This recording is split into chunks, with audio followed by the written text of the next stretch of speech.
काल चक्र, काल सर्प एवं जीवन मृत्यु।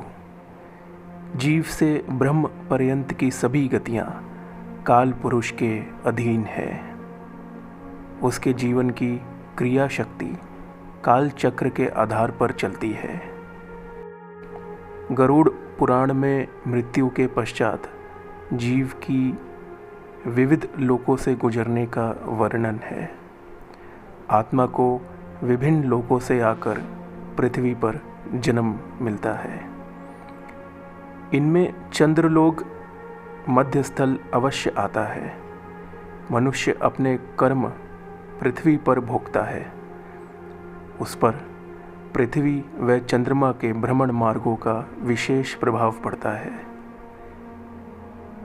पृथ्वी व चंद्रमा के भ्रमण मार्ग जहाँ टकराते हैं वहाँ काले छाया बिंदु बनते हैं। उन्हें ही छाया ग्रह राहु और केतु के नाम से जाना जाता है।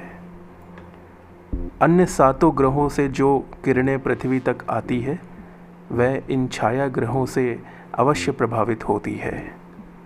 यदि सभी ग्रह इन छाया बिंदुओं के एक ओर होते हैं या इनके मध्य होते हैं तो काल सर्प योग बनते हैं।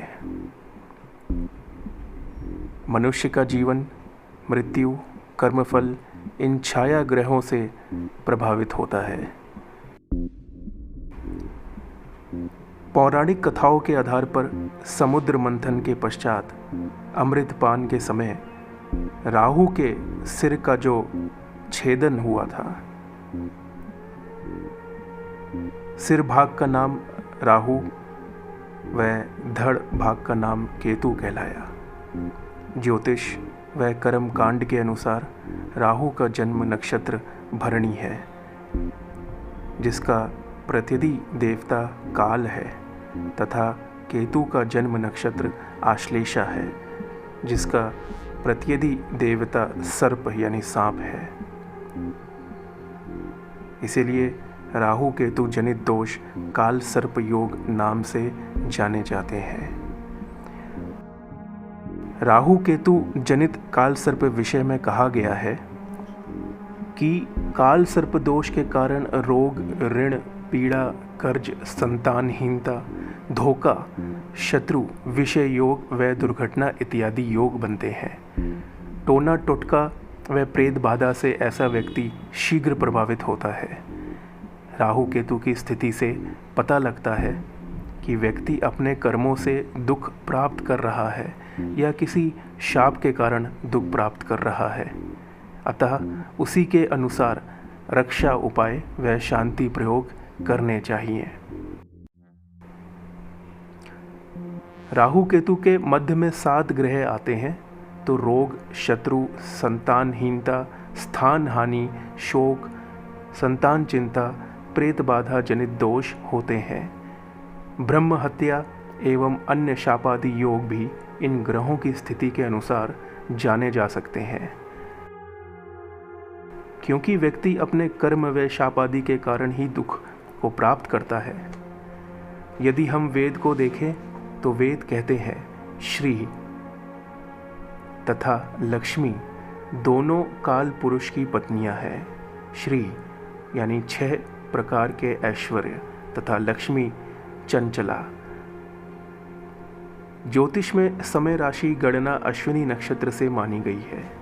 यहाँ उदयकालीन सूर्य लालिमा की तरह काल पुरुष का प्रकाश रहता है। कुछ समय पश्चात सूर्य पूर्ण दिखाई देता है, अतः अश्विनी से आगे भरणी नक्षत्र में काल पुरुष के लक्षण पूर्ण प्रकट होते हैं। उसके पार्श्व में 10 अंश की दूरी पर आश्लेषा नक्षत्र काल पुरुष का पूर्ण तपोबल रहता है। उसके बाद समय का पृष्ठ भाग शुरू हो जाता है।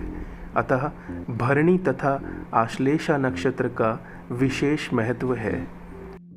उनके प्रत्यधि देवता काल तथा सर्प है, अतः परेशानियों के समय इनका पूजन व काल सर्प शांति करानी चाहिए। दुर्गा सप्तशती में रहस्य व्यय में लिखा है कि राहु ने अमृत पान किया था परंतु उसका सिर काट दिया था। इसी तरह मनुष्य अमृतत्व यानी सुख और वैभव पान कर सकेगा या नहीं, यह मनुष्य की कुंडली में राहु केतु की स्थिति से विशेष ज्ञान करना चाहिए। राहु केतु की खराब स्थिति दुख देगी तथा अच्छी स्थिति सुख प्रदान करेगी।